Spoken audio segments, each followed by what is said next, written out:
Bonjour à tous et bienvenue pour un nouvel épisode. Sur cet épisode, on va retrouver nos copains Hugo et Monsieur Raoul concernant le sujet suivant, le mercato. Alors sur ce mercato, on aura beaucoup de choses à dire et à voir ensemble.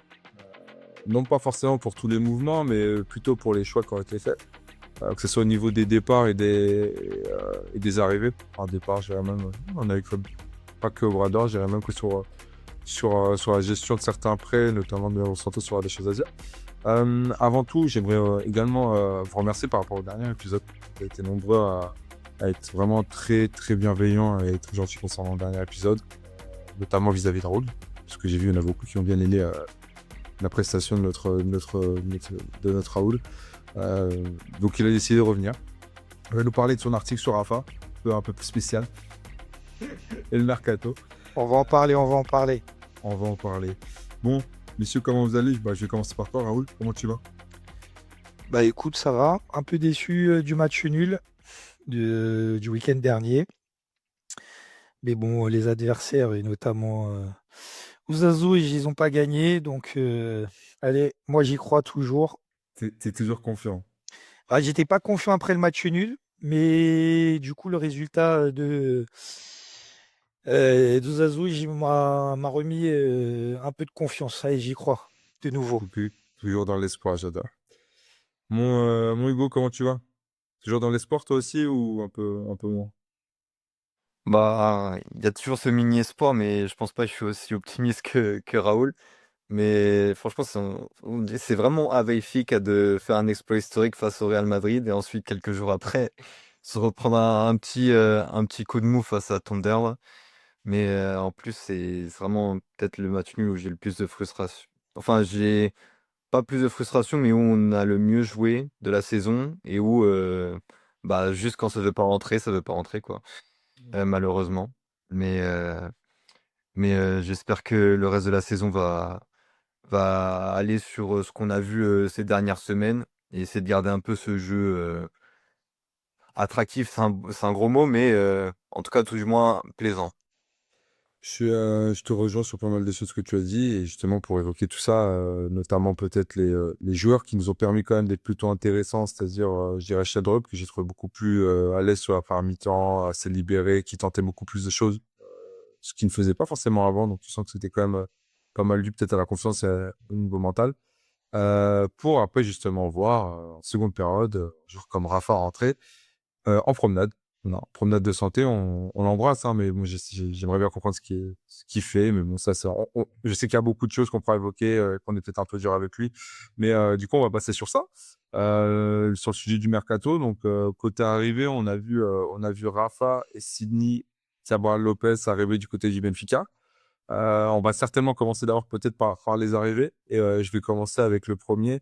Euh, Sydney qui du coup arrive du côté de Luxembourg d'Amadol, je dirais avec déjà beaucoup d'avance sur le sujet, parce qu'on l'évoquait déjà, je pense, début décembre.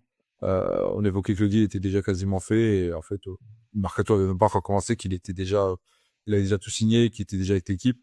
Donc tu sens que ça a été un choix qui a été vraiment préparé en amont du côté je pense, de Mourinho et Mario Branco. Un joueur qui est capable de jouer du coup à différents postes, comme on a pu déjà le constater, en bidextre. Donc très intéressant. Euh, Moi, je l'avais vu quelques fois, je le connaissais pas plus que ça. Je dirais que c'est un profil intéressant. Maintenant, j'ai un peu du mal à comprendre l'utilisation qu'on aura du garçon. Euh, je vais d'abord commencer par toi, Raoul. Je sais pas si tu connais ces joueurs, et si tu ne connaissais pas, qu'est-ce que tu en penses pour l'instant, et est-ce que ça fait sens selon toi? Bon, moi personnellement, le joueur, je le connaissais que du Stade d'Amador. Avant, j'avais jamais entendu parler de lui. Je trouve que le match qu'il avait fait contre nous, il avait été pas mauvais. Après, par rapport du coup au choix, je pense que c'est un travail, comme tu dis, de Mario Branco avec l'entraîneur Oumouline. Par rapport à ses premières prestations, moi je suis pas déçu. J'étais même un peu surpris du niveau. Bon, après, à dire que ça va être un joueur titulaire, je ne sais pas. En tout cas, Il a les 2 pieds, il peut jouer à gauche, il a déjà joué à droite, il peut jouer un peu plus haut. C'est un joueur, je pense qu'on n'avait pas trop cette caractéristique-là. Donc, pourquoi pas? Moi, pourquoi pas? C'est un bon joueur de plan terme, je trouve. Voilà, et après, c'est l'école du foot hollandais, ça reste quand même une bonne école. Donc on va voir ce que ça va donner. Mais pour l'instant, je suis pas déçu par le joueur et les prestations qu'il a fait. Et c'est jamais facile de jouer avec Oman Sagrado. Donc pas déçu pour l'instant. Pour compléter ce que tu dis, et du coup, ça va te lancer sur le sujet aussi, Hugo. Moi, en fait, le problème que j'ai avec Sydney, c'est pas le joueur en lui-même. Je pense que le joueur est assez intéressant. J'aime beaucoup ce qu'il dégage, même au niveau du langage corporel, la mentalité qu'il a. C'est-à-dire que tu sens que c'est quelqu'un qui a une grosse confiance en lui, mais qui est pas démesuré dans le sens où il se prend pour ce qu'il n'est pas, mais surtout, je pense que c'est quelqu'un qui a eu un parcours assez atypique. Et donc, du coup, ces mecs-là, généralement, ils valorisent beaucoup plus les opportunités qu'on leur donne. Et donc, le truc d'arriver à Benfica, je pense qu'il se dit vraiment que c'est une belle opportunité pour lui et qu'il va tout faire pour la saisir. Et du coup, ça me fait passer au sujet suivant. Déjà, il y a tout le temps d'adaptation. Je pense qu'il faudra essayer d'être assez indulgent avec le joueur parce qu'il vient pas pour être titulaire, selon moi. Être pour, comme tu l'as dit, être un joueur de rotation, un joueur d'équipe. Euh, et c'est pour ça que pour moi, sa polyvalence est très importante. Là où par contre j'ai mis quelques réserves, c'est sur l'utilisation que Mourinho veut en faire. C'est un joueur, je sais pas si Youth sera d'accord avec moi, qui selon moi pourrait être hyper intéressant en piston. Euh, et où on pourrait profiter facilement de toutes ses qualités. Et c'est peut-être même le genre de joueur qui pourrait mettre en avant, par exemple, un seul drop devant lui en étant piston. Et peut-être même encore incorporer, je suis très chiant avec ce sujet-là, mais cette défense à 3, peut-être qu'il verra un jour le jour, peut-être l'année prochaine, j'en sais rien. Mais je trouve que l'effectif tend vraiment vers ça, notamment même par rapport à Dahl, même par rapport à José Nat qui pourrait être intéressant dans ce rôle-là. Et Sydney, en fait, a cette polyvalence où il peut jouer à gauche, à droite, des 2 pieds. Et moi, j'aime beaucoup le joueur. J'ai juste l'impression que pour l'instant, on n'aura pas tout le temps service d'être ailier sur des matchs où on va être face à un bloc bas et où finalement, ça reste plus compliqué pour lui parce que j'ai l'impression que dans des espaces plus resserrés, où il faut peut-être rentrer plus à l'intérieur du jeu, c'est plus compliqué pour lui. J'ai l'impression que c'est plus un joueur de transition. Mais j'aimerais avoir ton avis également sur le sujet. Bah, moi, déjà, juste pour revenir sur la recrue de base, je suis très content qu'on soit de retour dans le mercato national. Pas que je pense qu'on l'avait complètement abandonné, mais je pense que bah, on a du talent dans notre championnat et Sidney Love-Cabral, il faisait un super début de saison. Bah, d'ailleurs, quand on additionne les stats, si on prend Cristiano Ronaldo le plus Benfica, bah, il arrive directement dans le top de notre effectif. Bon signe pour lui personnellement, mais aussi un signe négatif pour notre effectif et nos attaquants, etc., mis à part Plavildis. Mais non, j'adore le profil du joueur, d'un mec percutant qui fait des centres en, lorsqu'il arrive dans la surface et qui coupe directement. On a vu, bah, je crois que sa première passe décisive, c'est direct un exemple de ce que je mentionne. Donc j'adore vraiment la mentale du joueur, comme tu as dit, et son profil. Mais comme tu as dit aussi, c'est comment on va l'utiliser et c'est sûr qu'un entraîneur, quand il demande à un joueur où tu peux jouer et qu'il arrive dans un club aussi gros, il va dire: «Bah, je peux jouer partout» et je crois que Mourinho l'avait mentionné. Mais enfin, faut qu'il y ait un profil, précis et j'ai peur que le fait que, par exemple, on soit échoué dans quelques dossiers, bah, le dossier qui a fait le plus, qui a duré le plus longtemps pendant ce mercato, c'était le dossier André Luiz de Riwaf qui finalement, va à Olympiakos, comme par hasard, par exemple.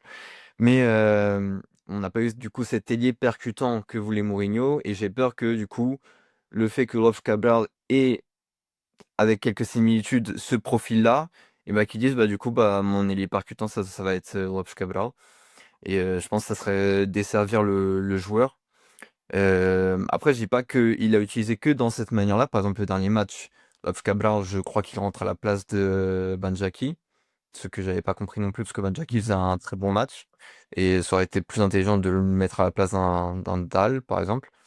Et du coup, comme tu as dit, franchement, je pense vraiment qu'un Sidney Cabral et un Sheldrup avec cette manière de percuter, et en même temps Sheldrup qui serait plus dans le rôle de attendre et de servir celui qui va en profondeur, bah, comme on avait vu, par exemple, bah, je pense de l'autre côté au début de saison avec un Dédé Tien Orsnes, des Ditch qui va beaucoup dans la profondeur et Orsnes qui gère un peu le jeu. On pourrait le voir dans l'autre côté avec Sheldrup qui gère un peu, mais qui est capable aussi d'entrer, et un Love Cabral qui exploite sa vitesse. J'aimerais bien voir ce genre de combinaison, mais pour revenir au point de Senior Love Cabral, franchement, là, si on prend juste l'aspect de la recrue en elle-même, j'ai rien à dire. Le prix est raisonnable. Franchement, 5 millions, 5 ou 6 millions, c'est pas si déconnant que ça. Et faudra juste être indulgent, parce que j'ai déjà vu dès ses premiers mauvais pas, des supporters déjà lancer des petites insultes, etc. Je pense que faut comprendre que c'est un joueur déjà qui est encore jeune et qui vient de, comme a dit Raoul, porter ce maillot-là, c'est un maillot quand même qui est lourd. Et pour l'instant, je trouve que il a la bonne mentalité et qu'il peut servir pour toute une saison dans un effectif. Je te rejoins et j'ai très peu de choses à rajouter à tes mots. Je vais même plutôt rebondir du coup sur le prochain joueur, qui en fait, quand tu t'évoques la mentalité, bah, c'est justement le mot qui me vient directement en tête pour ce joueur-là, mais pas pour les bonnes raisons, c'est Monsieur Rafa. Euh, alors, je vais devoir évoquer ton article, moi, Raoul. On est là pour Euh, ça, hein. on est là pour ça. Comme on l'a dit, on a forcément des opinions qui divergent. Et j'ai l'impression que toi, la vision que tu as de Rafa, et tu me dire si j'ai raison ou non, c'est une vision où tu estimes que voilà, c'est un joueur tu vas plus vers les mots de notre président, qui explique qu'il n'a pas eu de mauvais comportement, que du coup, il fait peut-être le taf que certains ne font pas, c'est-à-dire revenir à un endroit où il a été heureux, c'était son premier choix. Et donc peut-être aller plus dans ce côté, bah, c'est louable. Et finalement, vu que ça s'est plutôt bien passé sur le premier passage, ça peut aussi que bien se passer sur le second passage. En tout cas, il faut lui laisser le bénéfice du doute et voir ce qu'il peut produire. Est-ce que tu peux développer un peu plus cette idée-là et peut-être en parler plus en profondeur au-delà de Bardi? Bon, je sais qu'il a fait beaucoup réagir entre nous. Et du coup, j'invite les gens à aller sur le site. On va le rappeler, c'est a-du6venia.fr. Vous pouvez aller voir. Laissez vos commentaires aussi. Du coup, alors, déjà, premier mot, la liberté d'expression. Alors, on peut avoir des avis différents. On a un club démocratique. On a échangé, Dany, sur les sujets. Tu n'es pas d'accord sur tout. Mais au moins, je veux dire, sur le site, on peut dire ce que l'on ressent. Puis après, qu'on soit pas d'accord, c'est pas un réel problème. Du coup, alors, je vais expliquer le sens de mon article. Parce qu'il y a peut-être des gens qui l'ont pas très bien compris.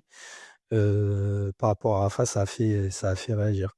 Donc le joueur, on va pas le présenter, hein, 7 ans chez nous, plusieurs fois champion, marqué des buts importants, fait des grands matchs, tout ça, on revient pas dessus.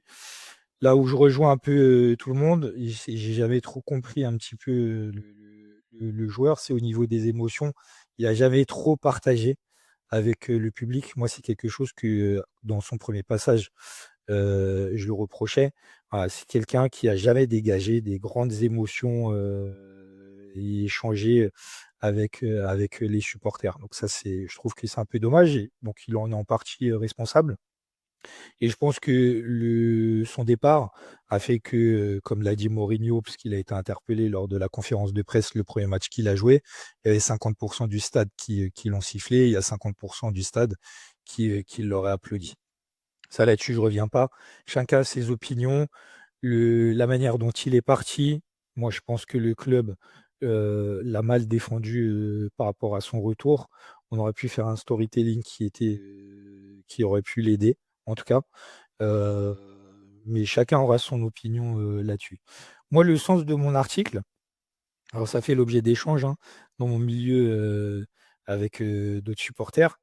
Je voulais quand même expliquer une chose. Alors déjà, l'article, il parle du mercato un peu en général et pas que spécifiquement de Rafa. Mais donc, je vous invite à lire, vous ferez votre propre opinion. Et pourquoi je l'ai écrit et pourquoi je l'ai défendu? Parce qu'aujourd'hui, pour le mercato, on voit bien que les agents et l'argent, c'est le nerf de la guerre. Et aujourd'hui, les joueurs, ils doivent faire face à des choix qui, des fois, nous, les passionnés de club, notamment nous, où on a, je veux dire, notre raison, elle est dépassée. Et je lui ai dit, on va pas réfléchir comme un joueur parce qu'on n'est pas face à des chiffres qui peuvent faire tourner la tête. Alors, des fois, peut-être pas les joueurs, mais souvent les agents qui se font beaucoup d'argent au passage, mais aussi leur entourage.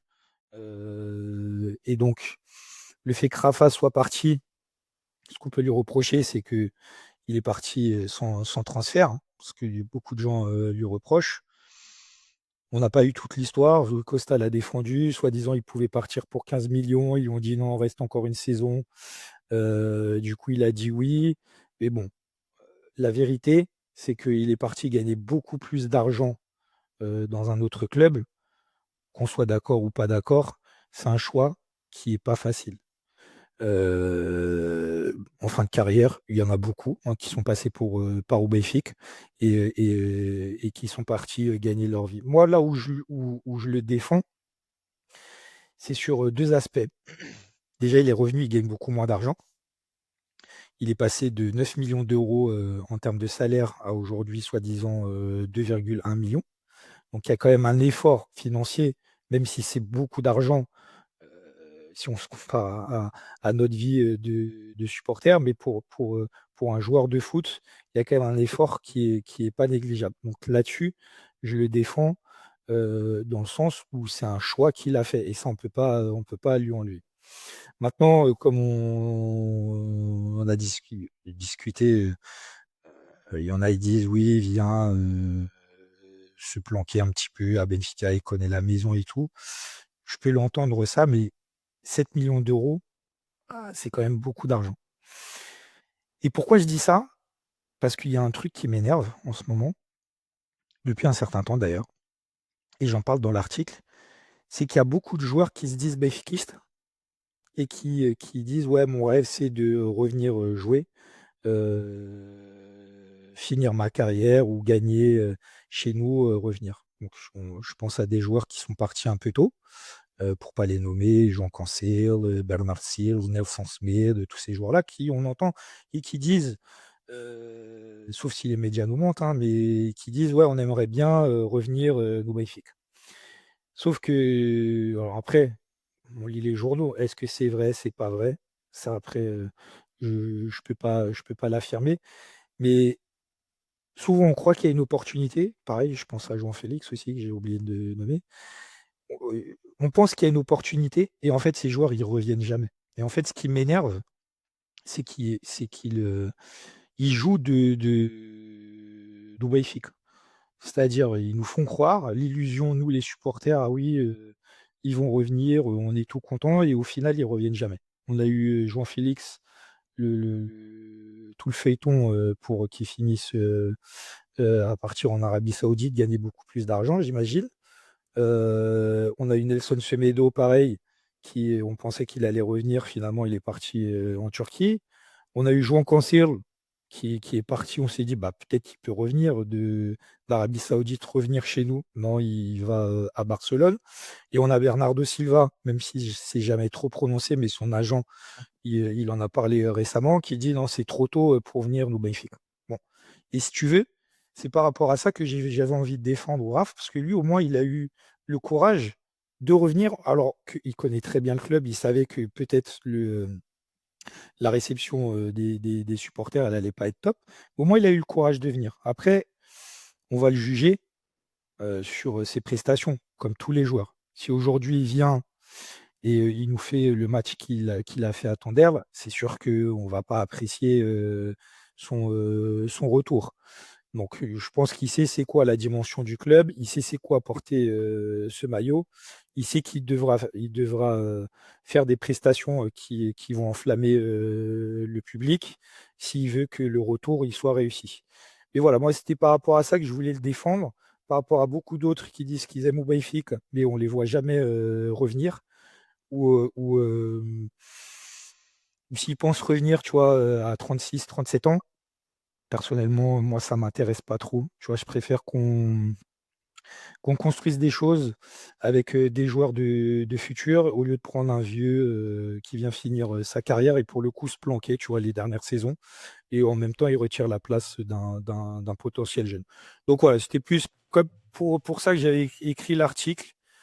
Pour le défendre un petit peu par rapport à ça, j'explique aussi, j'essaie d'expliquer un peu aussi aujourd'hui toute la partie transfert, l'argent qui est en jeu. C'est pas qu'une partie sur RAF, mais bon, voilà, je vous laisserai apprécier. Pour rester sur Rafa, parce que bon, là, voilà, comme tu l'as dit, on vous invite à aller voir l'article pour ceux qui veulent. Ça traite de plusieurs choses et pas juste de Rafa. Mais pour revenir sur Rafa, et moi, du coup, je vais pas sur ce débat. Bon, pour moi, il y a un débat qui peut être intéressant. C'est que dans ce que tu dis, il y a beaucoup de choses où je reconnais que c'est intéressant. Il y a aussi beaucoup de choses qui, pour moi, euh, tu vois, je prends la dernière partie de ce que tu expliques et je te dis que ça peut être, tu peux potentiellement se contredire, pardon. Par exemple, on a connu le prime de Rafa Benfica. Je pense que le meilleur niveau de Rafa, on pourra peut-être le voir de manière très périodique ou exceptionnelle sur son retour, mais on l'aura pas sur une saison. On aura pour moi plus de grosses saisons de Rafa. On aura des périodes, et ça a toujours été comme ça en réalité sur les saisons avec Rafa. C'est hormis peut-être 2 saisons, je dirais celle de Bruno Lage sur la Reconquista et celle avec Roger Schmidt. C'est toujours un peu des saisons où dès qu'on arrive dans la période gouvernale, bon bah Rafa il range les crampons dans le vestiaire, il fait acte de présence, si on le retrouve que vers peut-être février-mars et on a au moins 3-4 passages à 3-4 mois de passage à vide avec quelques buts, mais c'est très mauvais en termes, je dirais, de performance. Et je dirais même, moi, ce qui me gêne, c'est en termes d'attitude. Alors oui, c'est pas un joueur qui s'exprime beaucoup, c'est pas un joueur qui communique beaucoup. C'est un joueur, moi, je le comprends, au-delà du joueur, l'humain est très introverti. Euh, Tu regardes ses réseaux sociaux, aujourd'hui, les réseaux sociaux, ça vaut ce que ça vaut, mais c'est quelqu'un qui, pour moi, n'aime pas ce côté starification, surmédiatisation que le joueur peut avoir. Pour lui, je pense qu'ici, il pouvait prendre tout le côté anonymat de la vie de footballeur tout en jouant, ça serait l'idéal pour lui. Le souci, c'est que quand tu arrives dans des clubs comme ça, que ce soit du côté du Beşiktaş ou de Benfica, tu as un côté supporter qui est omniprésent et tu es obligé de savoir composer avec ça. Et moi, tu vois, je vais te prendre pour le comparer, je vais parler d'Orsnes, qui pour moi est un joueur qui communique très peu sur les réseaux sociaux, mais qui en termes d'attitude, a su comprendre dans quel club il était, s'est totalement assimilé et poste que très rarement. Tu vois, dans ses réseaux sociaux, il poste très rarement. Là, tu vois, il poste sur le dernier match. Il te met une musique, Fado avec Rosalia, etc. Ça paraît peut-être bidon, mais il y a un côté intégration, perception un peu des paroles qui a sûrement été choisi par sa copine qui est aussi portugaise, mais il a une côte assimilation où il s'est intégré et au-delà du pays, il s'est inculqué toutes les valeurs du club et c'est pour moi quelqu'un qui, même s'il n'a pas une personnalité qui te fait dire il va mettre le brassard, il va gueuler partout, c'est un leader discret, tu vois. Et pour moi, ça, moi, j'aime beaucoup les gens comme ça, j'estime que c'est nécessaire. Ce que Rafa a jamais su faire. Tu vois, par exemple, moi, quand on lui donne le brassard euh, sur un des matchs de Champions League sur la première saison de Roger Schmidt, c'est une des premières fois où il l'assume, mais finalement, c'est épisodique. Il le met une fois, après, on le voit plus. Et le gars, il a déjà 5-6 ans de Benfica. Et pour moi, là, c'est un mec, j'avais vu un tweet comme ça une fois, c'est peut-être un des mecs qui a eu le plus d'années à Benfica et qui a jamais su comprendre c'était quoi un mystique. Compare Si tu compares à un Pizzi, pour moi, il l'a assimilé, il l'a compris. À un moment donné, il était moins bon et il fallait fermer un cycle. Ok, mais aujourd'hui, quand tu te souviens de Pizzi, tu dis, ah ouais, t'as ce moment-là contre Bruno Fernandes et Noir Alvarez. T'as plein de petits moments où il a fallu avoir un dépassement, on va dire, de fonction et des discours plutôt honnêtes, même son au revoir au club. La vidéo en question et tout, où il y a une ouverture vis-à-vis du club où tu dis le mec, il a capté l'idée, tu vois.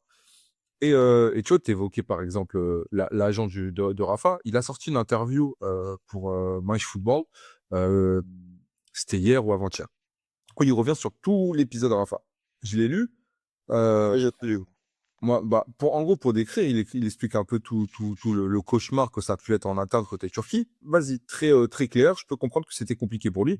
Il explique que quand il rejoint Beşiktaş, c'est pas que pour l'argent, parce que s'il voulait l'argent, il pouvait aller en Arabie Saoudite, au Qatar. Il choisit aussi ce club-là parce qu'il y a de l'exigence, il y a les compétitions européennes. Et du coup, il y a aussi le côté, je vais gratter un gros contrat. Sur ça, j'ai aucun problème avec ça et il n'y a pas de souci. Ça se passe mal, et dès lors que ça se passe mal, on choisit la voie de secours et on choisit le côté pas professionnel, tu vois. Et pour moi, ça aussi, il y a une manière où tu as une posture quand tu rentres dans un club, mais aussi une posture quand tu sors du club, tu vois. Et ce mec-là, il n'a pas su sortir d'un des plus grands clubs en Turquie. Et pour moi, ce qui s'est passé, bien sûr que le club turc a ses parts de responsabilité, mais moi, quand je vois ça, je comprends pas comment je peux être professionnel comme Marouanko, Ricossa, et se dire c'est une bonne idée de ramener ce mec-là, juste parce qu'entre guillemets, ça s'est bien passé pendant 7 ans. Ça s'est bien passé, mais ça s'est mal passé aussi sur la fin. Moi, Ashbo, qu'est-ce qu'il envoie au Topso, pour moi, c'est inadmissible. Tu vois? Derrière, on passe ça sous radar, on le met sous le tapis, on l'oublie comme s'il avait rien fait. Et là, on fait match nul contre Thunder, c'est un des seuls mecs qui se met en retrait. En fait, moi, je sais très bien, ça va plus loin que ça. Ça va être par rapport au tag qu'il y a eu pendant le Covid, où on avait tagué sa maison. Mais il y a un truc où si, mec, tu sais pas faire la part des choses, et si tu penses que, par exemple, tous les gens de Topso te détestaient, avaient tagué la maison, là, par contre, c'est toi qui n'es pas intelligent non plus. Parce qu'en gros, tu mets tout le monde dans le même sac et tu décides de couper parce que, entre guillemets, ça va pas être tes valeurs. Et moi, c'est là où j'ai un souci, c'est qu'il a jamais su capter les bonnes ondes que pouvait avoir ce club.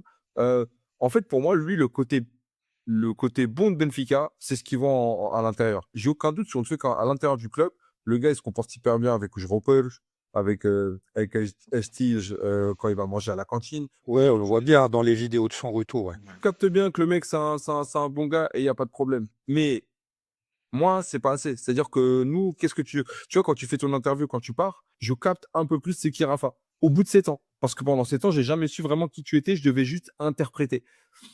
Ça, c'est sur le côté humain, joueur. Maintenant, j'ai un autre problème sur le sportif, c'est que Pour le coup, si je rebondis, je suis d'accord avec toi. Ça, pour moi, je trouve, hein, c'est un gros problème. Et je pense qu'il n'a pas eu la carrière qu'il aurait pu avoir à cause de ça. Moi, j'aime beaucoup les joueurs qui font passer des émotions. Et c'est vrai que lui, il a ce souci-là. Après, c'est même des petits. voilà, je pense qu'il aurait pu partager plus. Tu parles de Top Soul, moi j'y vais de temps en temps, j'ai fait quelques matchs là-bas. Et c'est vrai que il n'a jamais eu ce côté d'aller chercher les supporters, alors que c'est quelque chose qu'on demande et je pense qu'on lui aurait rendu.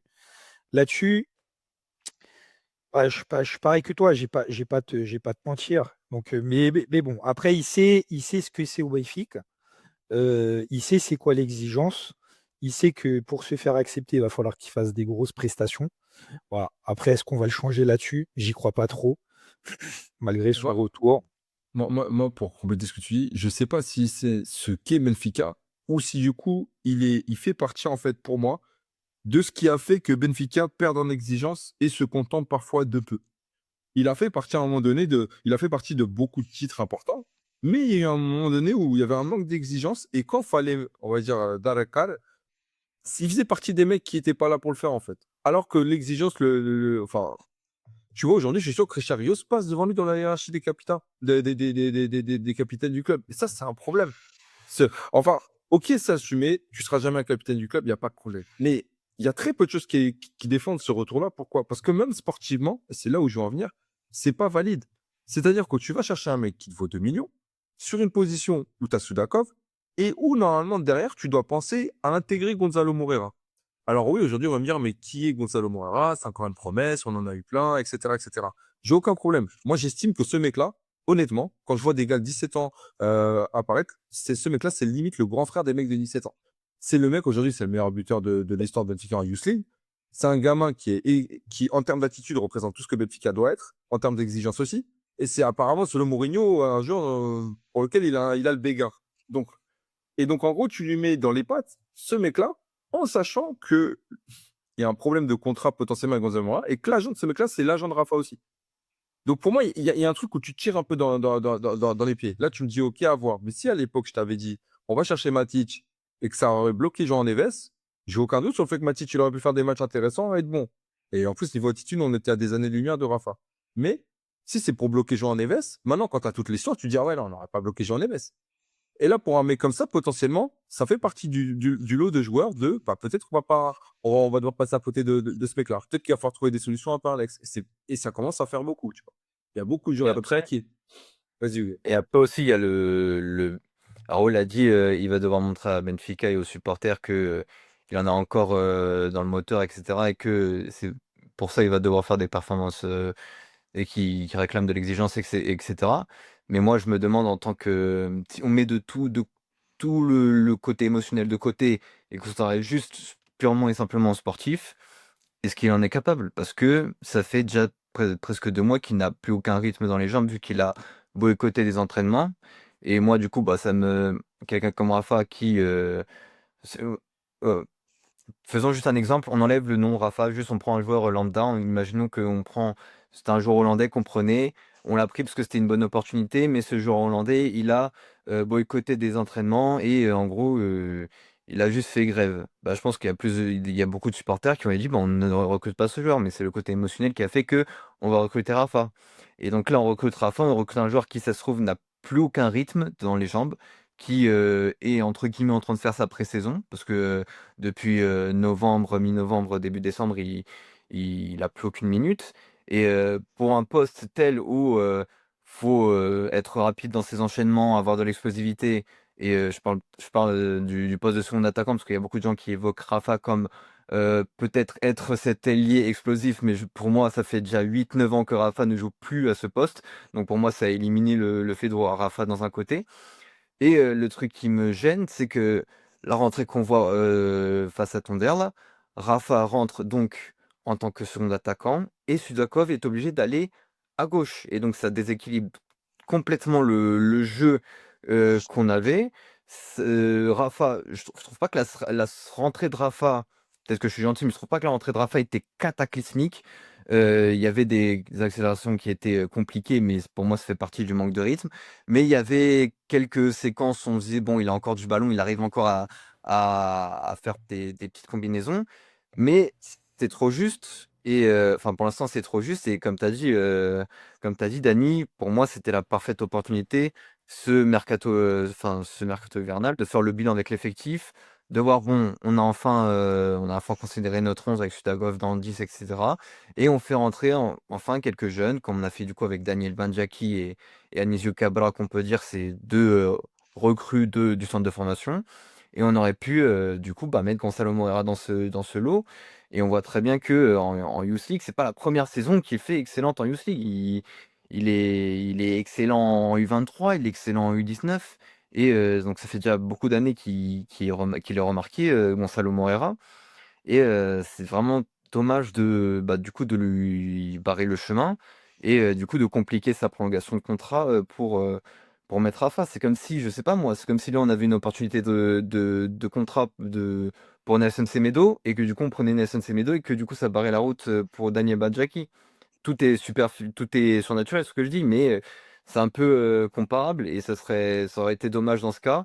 Et là, c'est dommage pareil dans le cas de Rafa. C'est pas qu'on souhaite du malheur pour Rafa, c'est juste que c'est une gestion qui est un peu à action-réaction et je sens que c'était plus une opportunité de mercato, qui avait ça a pas trop réfléchi. Je pense que ça bénéficie plus Rafa que nous.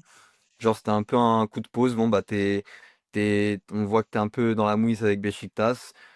Nous, on est là si tu veux, tu peux venir. Et du coup, ça fait un petit transfert à 5 millions. Genre, c'est un peu le transfert facile qui peut apporter sur le reste de la saison, mais qui, du coup, sur le long terme, qu'est-ce que ça va donner? Et c'est ça Ça, que je redoute ça, un peu. ça reflète un peu, et bon, on va pas faire tout l'épisode sur la fin, ne vous inquiétez pas, mais ça reflète un peu ce qu'on a dit sur. Enfin, ça reflète qui est la posture de la présidence et de la direction. C'est-à-dire, on est beaucoup sur l'émotion. On n'est pas sur la stratégie. C'est-à-dire que oui, dans le transfert Rafa, tout n'est pas mauvais. Je veux dire, oui, on est sur un joueur fiable, oui, on est sur un joueur qui a déjà fait ses chiffres, on est sur un joueur qui peut marquer quelques buts et du coup, rehausser ce nombre de buts qu'il y a entre Pavlidis et le reste de l'effectif. Sur les 6 prochains mois, on est sur des garanties qui peuvent nous dire, s'il retrouve vite ce rythme et la compétitivité, il peut débloquer des matchs et peut-être nous aider. Pour quel objectif? Moi, j'ai pas le même espoir que vous deux, vous le savez, enfin, du moins, Raoul, tu le sais. Donc, forcément, je suis moins serein. Mais en tout cas, je peux entendre qu'il peut performer à terme. Maintenant, le truc, c'est qu'on est sur ses 33 ans. Ensuite, on bloque potentiellement un Gonzalo Moreira, un Thomas Soares. On bloque des joueurs qui vont arriver dans la lignée. Et je parle même pas du João Veloso, mais j'ai l'impression que ça va finir comme Rafael Luis. Et j'en passe. On bloque des mecs où on se dit, ouais, mais ok, mais c'est des promesses. Ok, mais Benjaki joue actuellement parce que Ba ne s'est pas remis totalement de ses ligaments. Il joue pour ça. Sinon, il serait en B et puis il verrait un camp placard avec deux mecs qui sont à Dedi Cheba, peut-être à quasiment 2 millions de salaire. Donc, Et d'ailleurs, concrètement, Dani Banjaki joue très très bien, hein. D'ailleurs, les matchs qu'il fait, Benjaki joue très partout. bien. Mais tu vois, moi j'ai une question. Et moi, ça, je voulais le garder pour notre épisode, mais je laisse la question comme ça et on verra. Si ces mecs-là, ils n'avaient pas gagné le mondial U17 et que ça s'était fini en demi-finale, on les verrait actuellement? Est-ce qu'on les verrait? Parce que il faut C'est une bonne savoir que question. les deux derniers matchs, la demi-finale et la finale, c'est les pires matchs qu'ils font. Que ça soit face au Brésil ou face à l'Autriche en finale, c'est pas les matchs les plus aboutis. Et pourtant, les meilleurs prestats qu'on voit avant, ça fait pas le même écho. Et ces mecs-là, ils n'ont pas attendu d'arriver au Mondial 17 pour performer. Ils avaient déjà fait l'Euro. Avec Benfica, ils étaient très bons. Ils gagnent le championnat et ils font un super match contre Porto sur la dernière journée. Moi, j'avais vu le match, j'étais aux Seychelles, j'ai adoré. Euh, mais moi, le problème qui me pose, c'est, eh ben, encore une fois, on va vers la médiatisation, vers l'émotion. On a un regard plus attentif. Je veux dire, Gonzalo Moreira, honnêtement, et je vais même pas être trempe sur mes mots, c'est une honte monumentale que ce mec-là n'ait pas encore minimum 10 matchs en A cette saison. C'est une honte monumentale d'avoir vu Barreiro et Darapavidis quand tu as ce mec-là dans ton effectif et qu'on me parle pas d'intensité, qu'on me parle pas de physique, qu'on me parle pas de tout ça, parce que ça, au bout d'un moment, faut arrêter avec ces connes.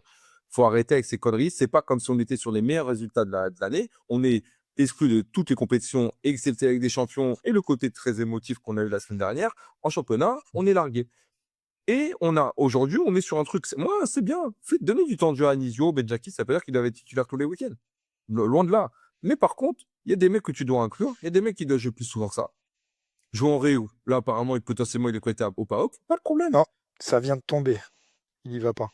Ah, il y va pas? Ok. Non. Il y avait un potentiel départ, mais ça fait déjà l'été dernier, on entendait les départs, etc. Est-ce que c'est pour le garder? Est-ce que c'est pour le prêter? Est-ce que c'est pour qu'il joue ou non? S'il joue pas, pourquoi il prend la place potentiellement d'un jeune qui va évoluer? Leandro Santos, on a été très vite fixé. Nous, on avait des gens dans la commune qui nous avaient expliqué, ils sont près de la même zone que Leandro Santos, qu'en septembre, ils savaient déjà qu'il devait partir en janvier. Mais pourquoi il n'est pas parti avant?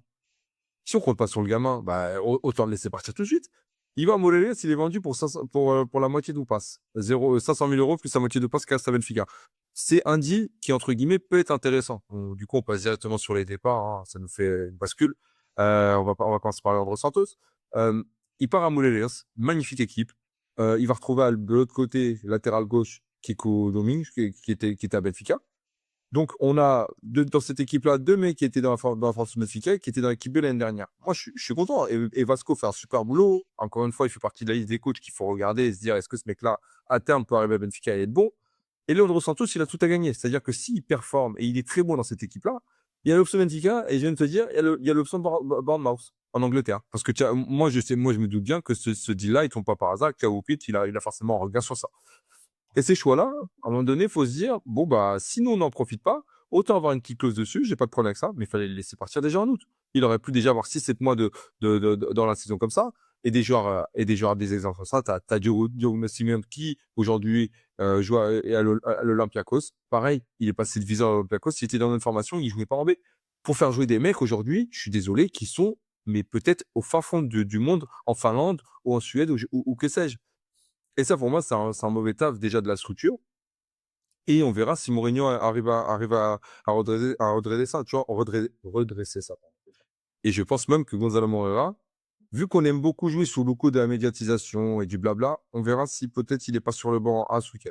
Parce que j'ai l'impression que ça fonctionne beaucoup comme ça. C'est un peu, tu vois, Thiago Fleiss, il est plutôt bon, on fait une bonne Youth League, hop, on le fait rentrer contre Naples, euh, on le fait jouer 2-3 minutes, après il disparaît. Rodrigo Rego, on l'a sorti du 23 de la B, phénoménal. Alors qu'on savait, enfin pour ceux qui suivent les jeunes, hein, on savait que je pense que c'était plus pour aller piquer l'ego d'un Shedruk ou d'un Fassiani. Aujourd'hui, il est de retour en B. On comprend qu'il va jamais vraiment jouer en A. Pourquoi il prend du temps de jeu à Gonzalo Moreira, par exemple, tu vois? Alors peut-être c'est nous, on est juste complètement à l'ouest et ce mec-là sera pas un jour, mais moi ça me paraît lunaire. Pour continuer sur l'ordre Fantos, je sais pas si toi tu vas en parler, Hugo aussi. Est-ce que tu as une opinion sur le sujet, sur la manière dont ça Je pense qu'on était déjà dans le podcast sur la gestion des jeunes. Je pense que, vous savez, moi et Dani, qu'on n'apprécie pas beaucoup le travail de Nelson Verissimo et de sa gestion des jeunes. De septembre à décembre, où Leandro Santos savait qu'il allait partir, il a quand même fait quelques bons matchs en B, malgré la période où il a été blessé. Et non, franchement, moi, enfin, j'aimais beaucoup le joueur, j'aimais beaucoup son profil. Comme j'aimais aussi beaucoup le profil de Diogo Spencer, comme j'aimais aussi beaucoup le profil de nombreux jeunes qui sont partis. Ça me fait un peu mal de ensuite voir des propres supporters de Benfica dire ah bah regardez, maintenant vous disiez que c'était un crack, finalement il part à Morelos. C'est un peu c'est un peu juste envoyer des beaux cages sans penser ni rien, parce que c'est juste un jeune qui a été dont la gestion n'a pas été bien faite et qui du coup, il n'y a jamais eu de transition saine vers l'équipe A. Alors que bah, Bruno Lage, notre ancien entraîneur, disait que on n'avait pas besoin de recruter à droite vu que notre nouvelle recrue était Leandro Santos. Et non, franchement, bah, maintenant, on a juste à lui souhaiter le plus de bonheur possible à Moreles dans une équipe joueuse où je pense qu'il va pouvoir s'éclater. Tout du moins, j'espère si les blessures le laissent tranquille. Et avoir son évolution maintenant. Je pense que maintenant, à droite, on est bien servi avec Dedic et Banjaki. Tout du moins, si on arrive à bien gérer Banjaki, si on arrive surtout à le prolonger. Et bah, du coup, que du bonheur pour lui maintenant. Raoul, sur Leandro Santos ou sur peut-être même le côté jeune, je pense que tu vois, dans le mercato, il faut aussi parler de comment ont été gérés les jeunes. Qu'est-ce que tu vois pour la seconde partie de saison? Qu'est-ce que tu espères? Qu'est-ce que tu souhaites voir? Bon, alors du coup, pour Leandro Santos, moi, je trouvais que c'était un bon joueur. Bon, il- je pense on aurait pu le préparer pour que ça soit un joueur de l'équipage. Je pense qu'il avait le potentiel. Maintenant, ouais, il n'a pas été choisi pour X raison. Ça me dépasse. Bon, c'est là qu'on voit que la transition entre les jeunes et l'équipe A, elle est difficile. Et je trouve que c'est une désillusion. Moi, je trouvais que je le suivais en équipe B l'année dernière. Je trouvais que c'était quelqu'un qui avait un fort potentiel. Voilà, maintenant, je pense que pour le joueur, si il joue pas, s'il voit que c'est pas un choix du club, je pense qu'il a raison de partir. Et je lui souhaite le meilleur. Je pense qu'il a fait un bon choix en allant à Moreirense. Comme tu dis, Thiago Pins, il doit être pour quelque chose. Donc voilà, je lui souhaite vraiment le meilleur. C'est un de nos jeunes. Moi, à chaque fois qu'ils partent, on espère toujours une politique de jeunes. Quand moi je vois des jeunes qui rentrent sur le terrain, ça me fait plaisir. Mais on voit que c'est compliqué pour rebondir là-dessus. La politique de nos jeunes, on dit qu'on est le meilleur centre de formation, mais on les compte sur les doigts, hein, ceux qui réussissent à jouer en équipe A. Pas par rapport au U17, en lisant les journaux ce matin, je comprends que Anis Cabral et Josenet, ils vont re-signer. Donc, si ça se confirme, je pense que c'est une bonne nouvelle, parce qu'il y a toujours un risque. Bon, Jackie, c'est toujours en négociation.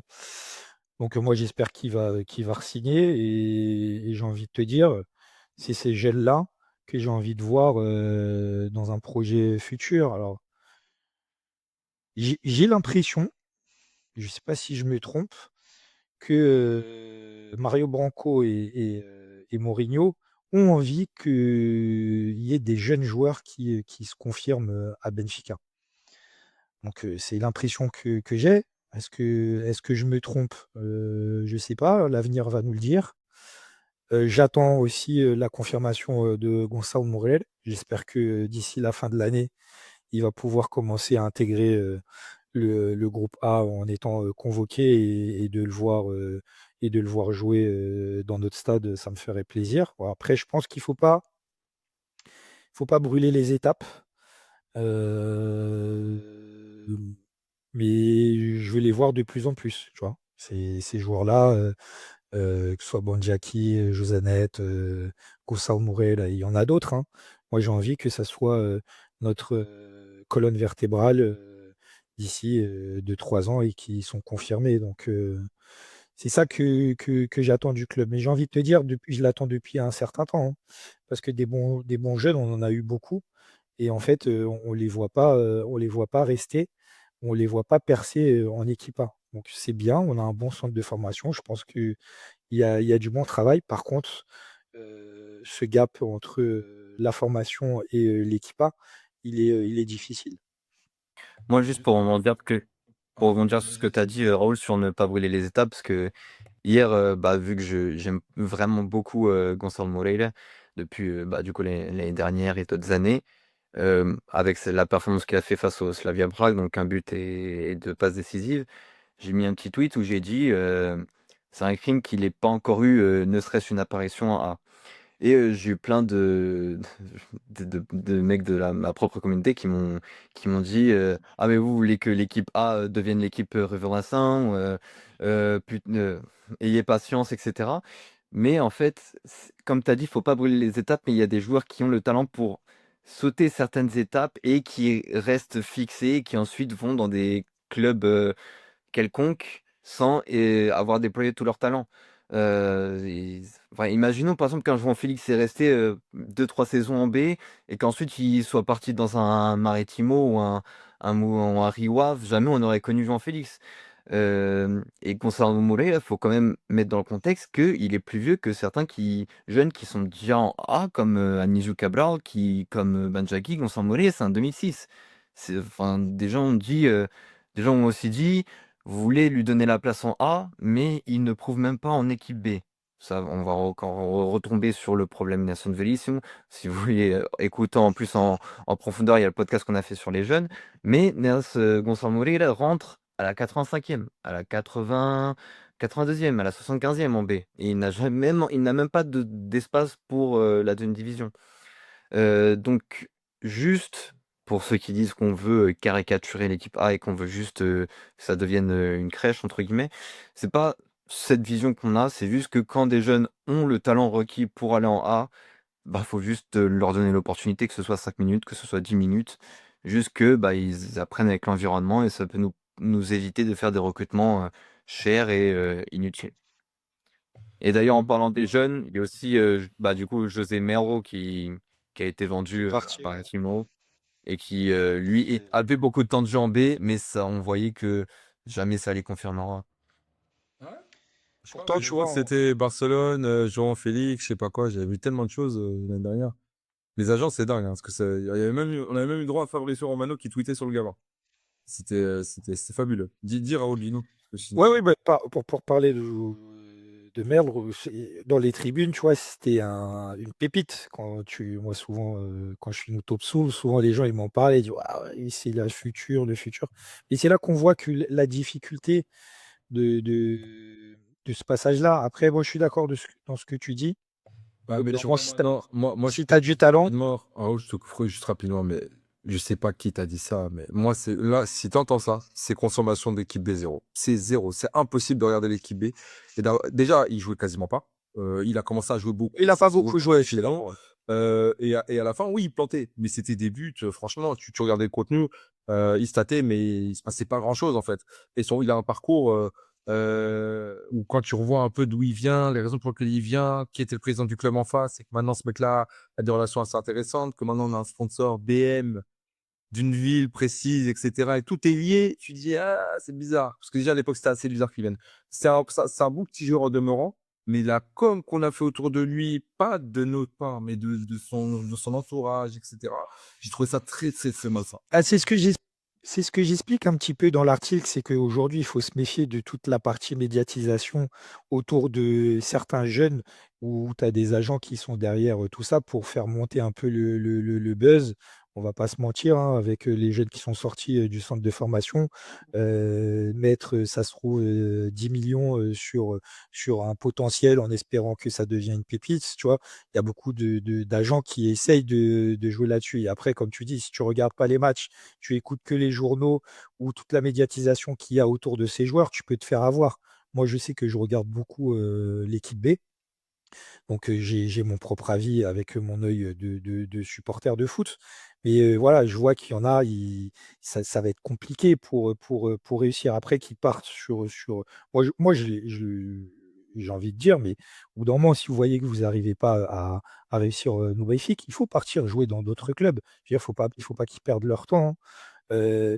Et après, pour revenir à ce que tu disais, Hugo, moi, je suis d'accord aussi sur ce que tu disais. Au bout d'un moment, si tu as du talent pour jouer, que tu aies 18, 19 ans, 20 ans, tu as du talent, tu joues en fait. Il n'y a pas y a pas de mystère là-dessus. On l'a vu avec Joan Neves. Le gars, il avait du talent. L'entraîneur, il a eu le courage de le mettre. Il a répondu sur le terrain. Ouais, c'est pas son âge qui a fait que il était plus fort ou moins fort. Ouais. Il avait du talent. Je veux dire psychologiquement. La pression, il savait la gérer. Tu vois tout de suite la qualité du joueur. C'est pas une question d'âge non plus. Là, après, où je dis il faut des fois les protéger, c'est que tu as des moments dans l'équipe, et ça, je dis ça parce que à l'époque du Vietnam, pour revenir sur cette époque que vous n'avez pas connue, souvent il y avait des jeunes comme ça, c'était le sauveur. Et du coup, on le balançait et toute la pression était sur eux. Et en fait, on se disait, ben, c'est lui qui va nous sauver, alors qu'il y avait trop de pression. Donc, il faut trouver le bon moment aussi pour le rentrer dans une équipe où on n'a pas une attente accrue sur certains joueurs. Ça, je pense que Mario Branco et Mourinho, ils ont cette intelligence de faire ça. Donc c'est pour ça que moi j'espère aussi, Gonçalo Mourel, de ce que je vois, c'est un joueur qui a énormément de talent. C'est le meilleur buteur de l'histoire du Benfica en Youth League. Ça montre le talent qu'il a. J'espère le voir d'ici la fin de l'année, rentrer dans des matchs et nous montrer tout son potentiel. Et franchement, j'espère qu'il va réussir parce que ouais, ceux qui vont au stade, quand il y a un jeune qui rentre de nos formations, c'est-à-dire les gens, ils ont les yeux, ouais, c'est un petit de chez nous. C'est eux qu'on veut voir réussir, en fait. Souvent, il y a un sentiment particulier. Moi, quand il y a quelqu'un qui vient de chez nous, ouais, c'est particulier.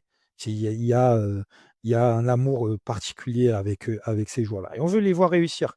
Mais la transition, elle n'est pas facile. J'espère, moi, du fond du cœur, j'espère que la génération U17, qu'on envoie 2 ou 3 jouer en équipe A et réussir. C'est... Après, voilà, comme je l'ai dit, hein, soit ils vont réussir, ils vont pas rester longtemps. Enfin, après, ça, c'est la politique du club. En tout cas, par rapport à l'information d'aujourd'hui, pour parler des transferts, le fait que Anis Cabral et Josanet re-signent, pour moi, c'est vraiment une très très bonne nouvelle. C'est une très bonne nouvelle et ça me donne même une magnifique transition sur Gonzalo Moreira qui finit son contrat le 30 juin 2026.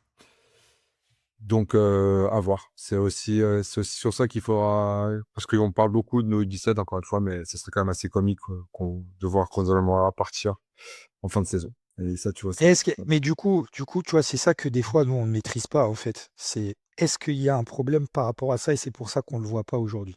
Est-ce qu'aujourd'hui, les négociations, elles sont figées? Est-ce que, tu vois? je sais pas, en gros, parce que c'est encore une fois, l'agent, c'est le même agent que celui de Rafa. Hmm. Donc, tu viens mettre un joueur dans la position de Gonzalo Moreira, mais c'est le même agent, de un. De deux, son utilisation en B, elle est juste incompréhensible parce que l'entraîneur en question, il est juste incompréhensible. Ça, je suis d'accord, je comprends pas son utilisation par rapport à l'AB.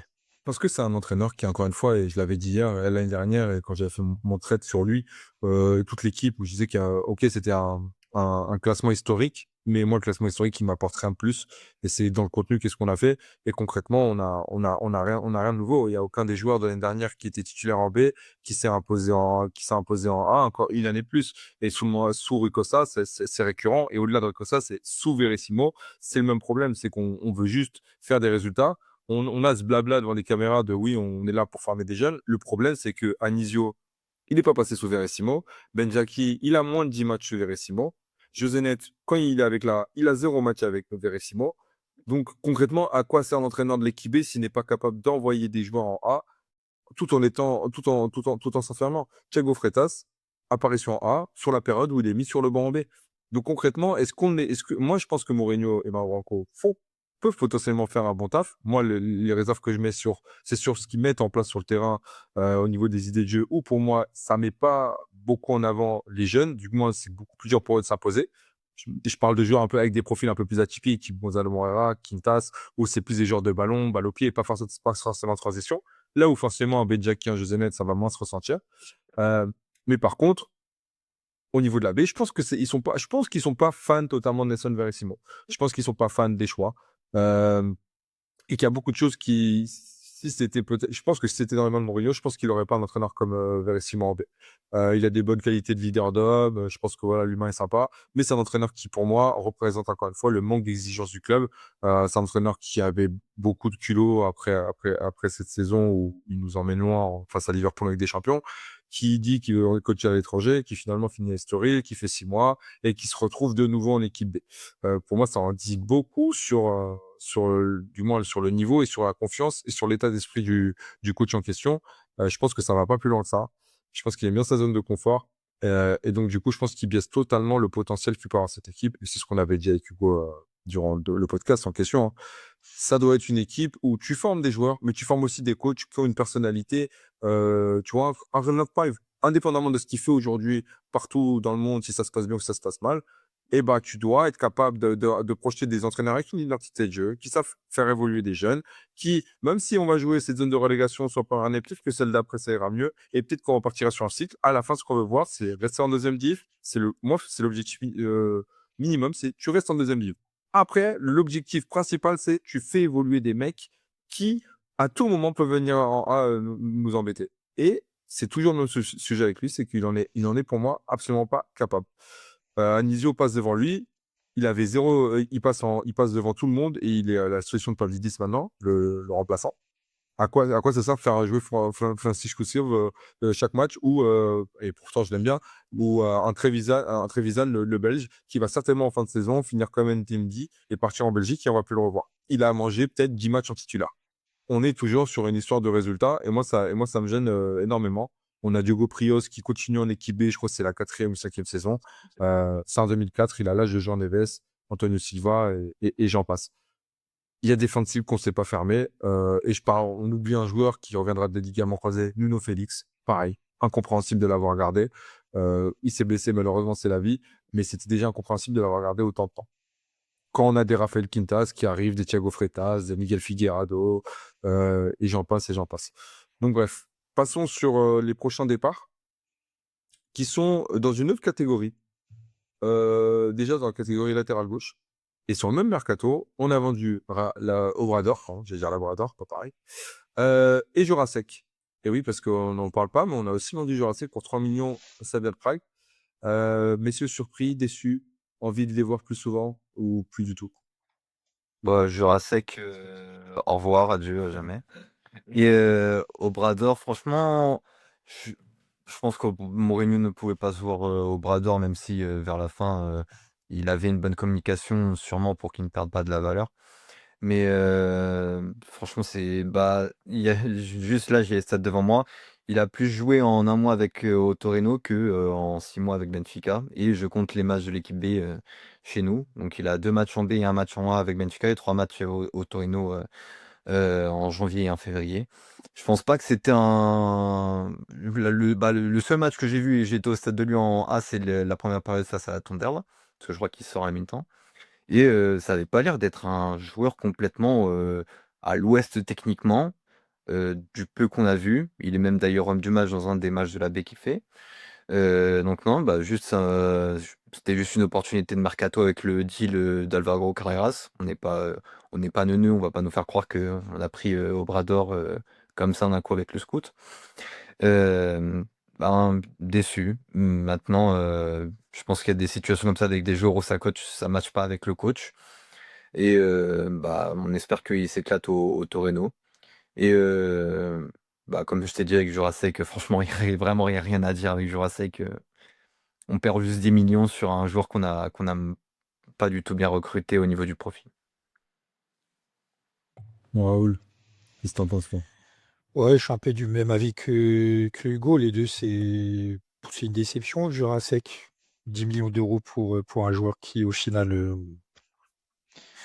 n'a pas rendu pour l'investissement. Donc, j'ai envie de te dire, finalement, on s'est débarrassé de lui. Bon, il a fait plusieurs prêts. Puis, je pense que là, avec Besiktas, il y avait tout un contexte qui fait qu'ils nous l'ont renvoyé. Et du coup, il est retourné au pays. Bon, bonne continuation pour lui. Ouais, c'est un joueur qui n'a pas réussi à s'imposer pour X raisons. Bon, il marquera pas l'histoire de Benfica. Obrador, écoute, pareil, il n'a pas eu trop d'opportunités. Est-ce que c'était un bon joueur, un mauvais joueur? Moi, au final, je ne sais pas dire. Bon, et passons à autre chose. Ouais, son passage, il aura été éclair. Si c'était pas le choix de l'entraîneur et qu'il joue pas, je pense que pour lui, le mieux, c'était de partir. Donc, pas de regret là-dessus. Puis j'ai envie de dire,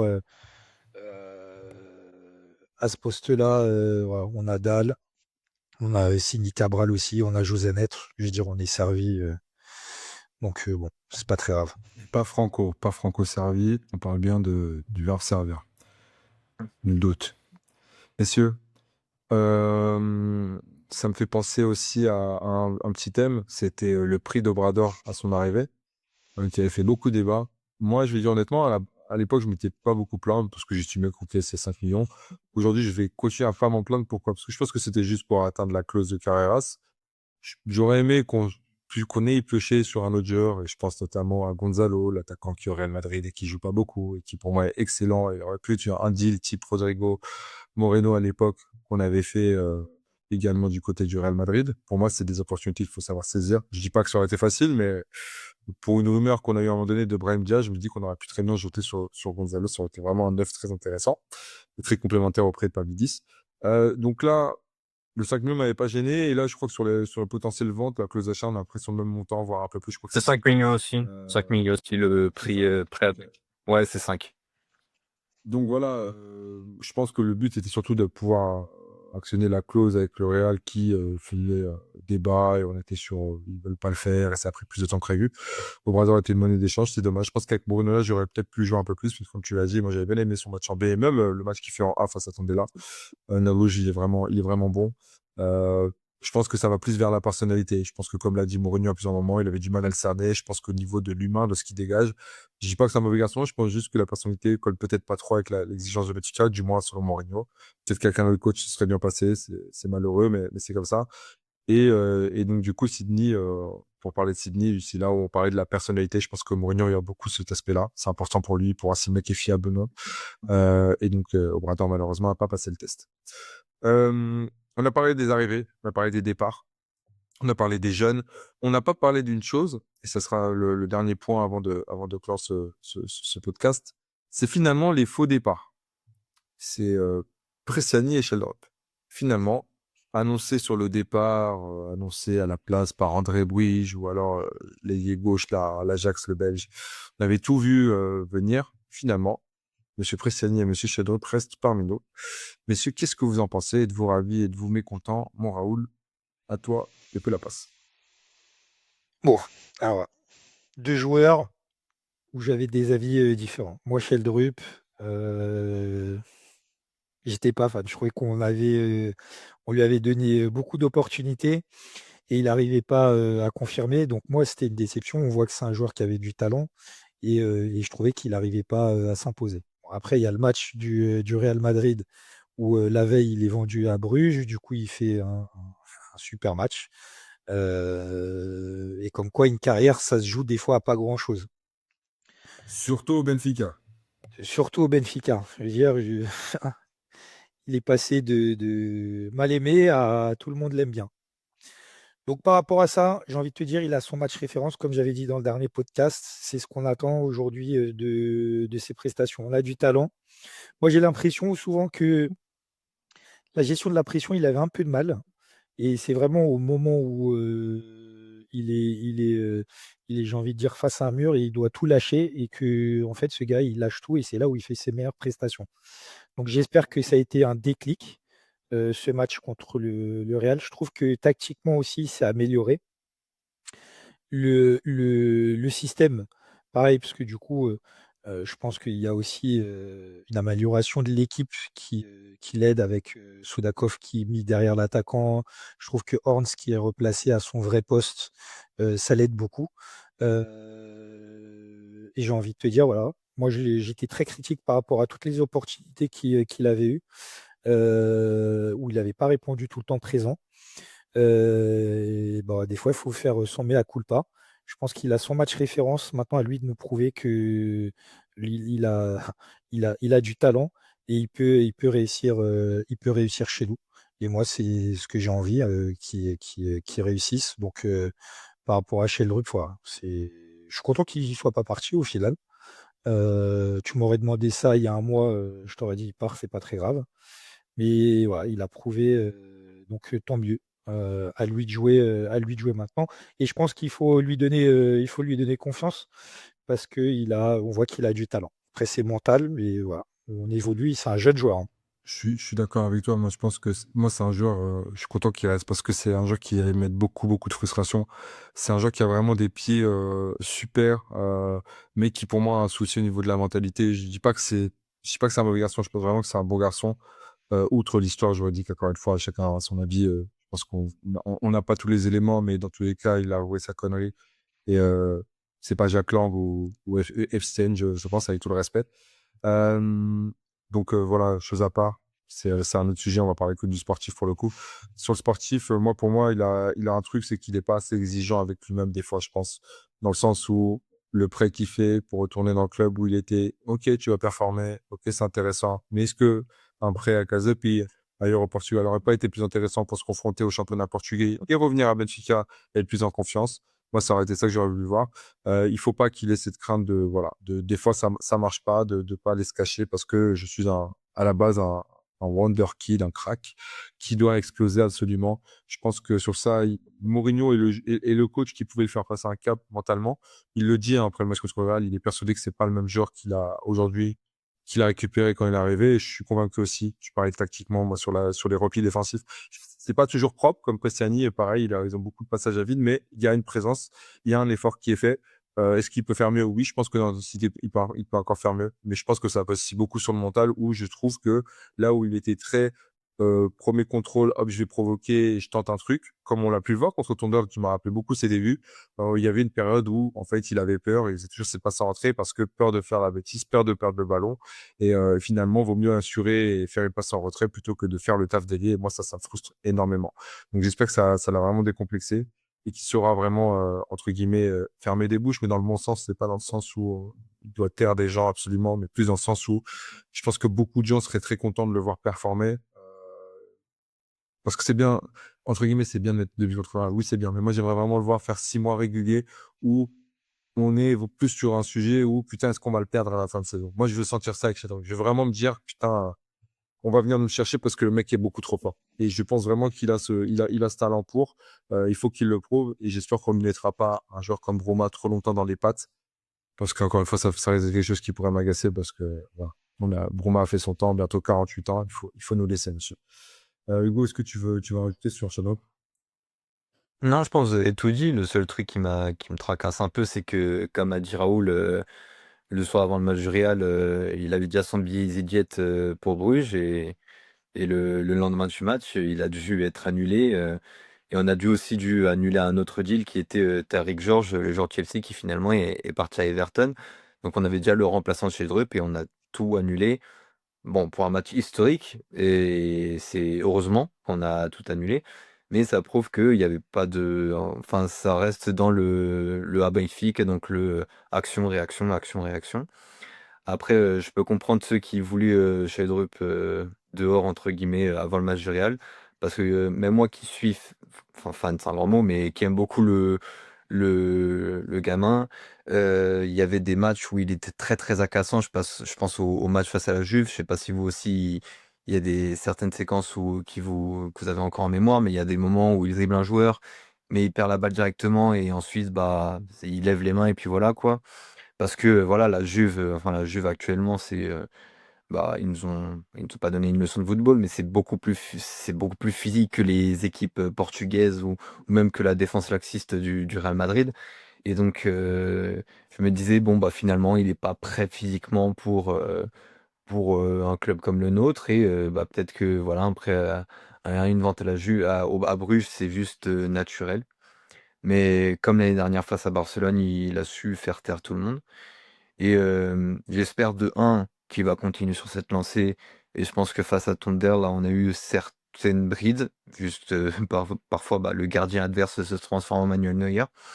Mais j'espère surtout bah, qu'il sera titulaire dans une certaine durée. Je dis pas que s'il lâche 5 boosts de suite, on doit continuer à le faire titulaire.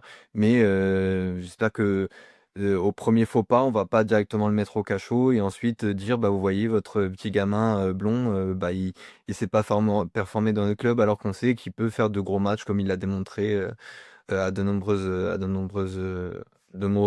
reprises.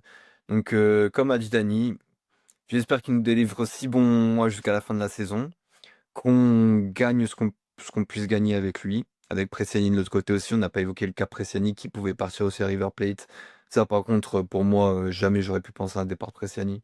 Parce que Sheldrup, peut-être qu'il a ce défaut du manque de finition de Sheldrup, pas à certains moments, mais par contre, Prestiani, il a une agressivité, une hargne qui manque à Sheldrup. Bon, parfois peut-être un peu trop, comme on a pu voir face au Sporting, mais non, Prestiani, malgré son jeune âge, je pense que c'est quelqu'un qui a une mentalité à l'Argentine et qui a complètement compris ce qu'est de jouer à Benfica. Et je pense que les buts vont venir, je pense que les passes décisives vont venir. Là, c'est juste comme avec Geldrup, continuer avec le rythme et avec l'exigence. Et ensuite, tout va suivre naturellement. Pressani, Raoul, est-ce que tu veux rebondir? Ah, Tu- Prestiani, c'est moi un joueur que j'apprécie énormément. C'est vraiment tu vois, on parlait tout à l'heure de Rafa et les émotions qu'il n'arrive pas à passer auprès des supporters, et je trouve que Prestiani, c'est tout le contraire. C'est le genre de joueur qui, plus il va avancer chez Benfica, plus les gens ils vont l'aimer. C'est un gamin qui donne tout, comme le dit Hugo, tempérament d'Argentin. Donc voilà, on donne tout ce qu'on a sur le terrain avec des qualités, des défauts de sa jeunesse. Mais pour un gamin de 20 ans, parce que maintenant il a 20 ans, il en a plus 19, je trouve que c'est vraiment un talent, un vrai talent du football. Et j'espère qu'il va continuer sa progression. Déjà, on le voit, hein, je trouve que tactiquement, avec Mourinho qui est ultra exigeant, notamment dans les replis défensifs, il a progressé. Et puis voilà, c'est un joueur qui, euh, qui percute. Donc, moi, je pense que c'est vraiment un joueur à Benfica qui doit être dans la continuité du talent qu'il nous a déjà montré. Et je pense qu'il peut atteindre un très, très, très haut niveau. Et j'espère que ça sera chez nous. Par rapport à ces rumeurs de River Plate, alors moi, pour le coup, pareil, je voulais surtout pas qu'il retourne en Argentine. Donc voilà, j'espère qu'il va s'installer, il va y avoir de la concurrence. Mais je pense qu'il a déjà montré et il va encore nous montrer que c'est un joueur qui peut réussir chez nous. Donc je suis content qu'il soit pas parti. Et juste pour finir juste pour finir sur le petit cas Prestiani, je pense que le stade l'aime beaucoup, mais vraiment.